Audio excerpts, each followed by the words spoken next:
Alright guys, it's finally time to review Samurai Jack, the final season, episode 1.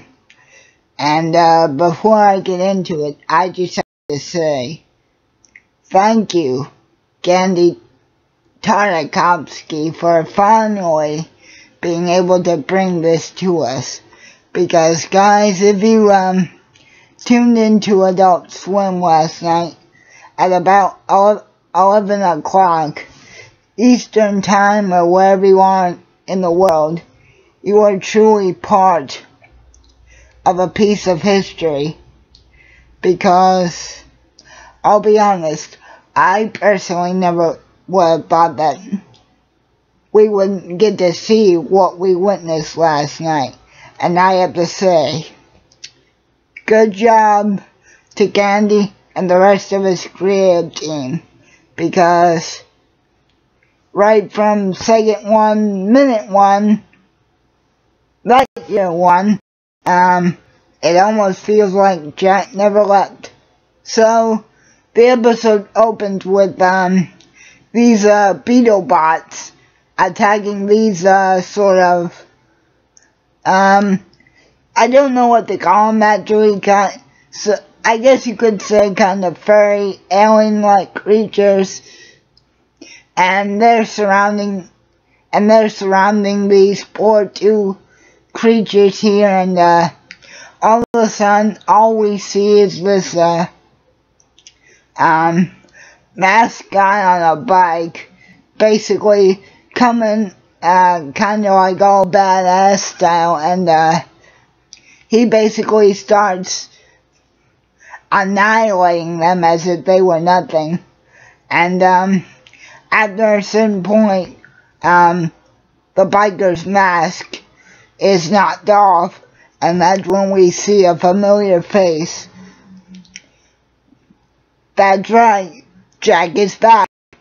And when his mask gets knocked off, even the little furry creature is like, now, they don't actually say this because they can't speak, but above their antenna they sort of sign language it and project it Jack with a question mark. So that entails that they know who Jack is, and that they're surprised to see him. So anyway, Jack finishes them off with a bunch of guns and almost like a spear type of thing, and then as soon as the bots are basically destroyed, Jack puts his mask back on and rides off into the sunset. Now, obviously, just as Genndy said originally, that whole sequence had no dialogue to it, but I will say we do get to hear Jack's magnificent voice in this episode more than you would think, more than I was expecting. And basically, he spends the rest of the episode basically seeing visions of his parents and Aku, and basically saying, I'm sorry for being away so long. I'm sorry I couldn't save you. Like, I'm sorry I failed you and brought shame to our family. God, Jack states, time doesn't affect me anymore. I can't age. All hope is lost. Aku's got the whole world in danger. And then we see Jack at this stream, and there's a bunch of leaves where he is at the time, and he sees his mom and his dad basically saying, you've forgotten your purpose. You've forgotten that you were supposed to save us. And he apologizes, and like I said, he sees them and visions of Aku. Not Aku specifically, but his image, I guess you could say, on a horse But more on that later. Then we ship to this sort of like shrine to Aku, where we see that one woman basically give birth to what she refers to as the 7 daughters of Aku. And it is literally one lady giving birth to 7 children at once. Now, obviously, guys, that's not possible in real life, but it's weird enough anyway, even in a action cartoon. And after all the kids are delivered, they're placed on this on the bottom of this big ass statue of Aku, and then their mother says, 7 daughters to do your bidding, master, and 7 more daughters to kill the samurai. And once we've done that, you shall return to us and grace us with your presence. So, that tells us 2 things. It tells us that this may or may not be Aku's actual wife, and that he still has a massive amount of followers. While we see the kids maturing into young adults, their sole purpose in life is to start training to destroy Jack. And the one daughter, Shishi or something like that, during one training session with their mom, Shishi accidentally almost falls off of their training platform, and one of her sisters tries to give her a hand up, and their mom's like, no, Aku has no place or time for weaklings.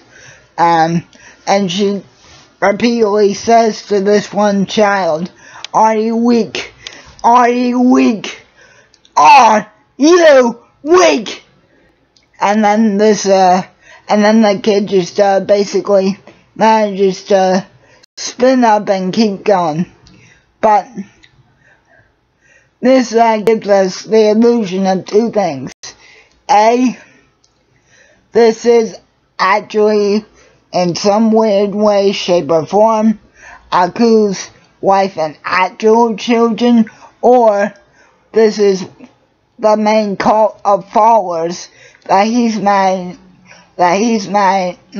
to keep, since he's pretty much decimated the rest of the planet. Now, one thing that the leader of this cult says is that all your children have your fire, my lord. They all burn with Aku's fire. And she said this to the statue of Aku, like, we will see you again once the samurai has been destroyed. So that tells me 2 things as well. It tells me that either Aku is off, basically handling some other affairs in another part of the world, and they're just supposed to worship him until he has a reason to show his face to them, or for whatever reason, Aku has decided to go dormant until he's sure that Jack is dead. Because, unfortunately, in this episode, we don't get to see Aku in the flesh. But then we transfer back to Jack, and he basically encounters this robot who claims to be Aku's favorite assassin, and states the obvious to Jack, that, oh looky, you've lost your sword, And then it shows us, Jack almost falling off a cliff, but unfortunately, he does lose his sword in battle. So, he does again have to resort to, using almost like a bazooka type of gun to be able to beat this robot. But, he manages to steal a couple of blades from the robot to slash his flute, because the flute and his voice are the source of this robot's power. So once Jack cuts all that up, the robot is easily destroyed. But while they're fighting, we get one more instance of where Jack gets up again, basically apologizing to his parents and the rest of the world for not being able to protect it, for being gone so long. And after the robot's destroyed, Jack picks up the 2 blades he's won, and that's basically the end of the episode. Oh, and of course, the outro is, of course, that iconic theme song, Watcha. I'll be back to the Battle Samurai Jack. Watcha. Now, again, guys, I just have to say, this episode overall was almost like the 13 years that Jack has been gone never happened. So, again, a very good episode, very worth checking out, and I hope you guys enjoyed. I'll be back next week for episode 2 review, and catch you guys later. And remember, our crew is watching.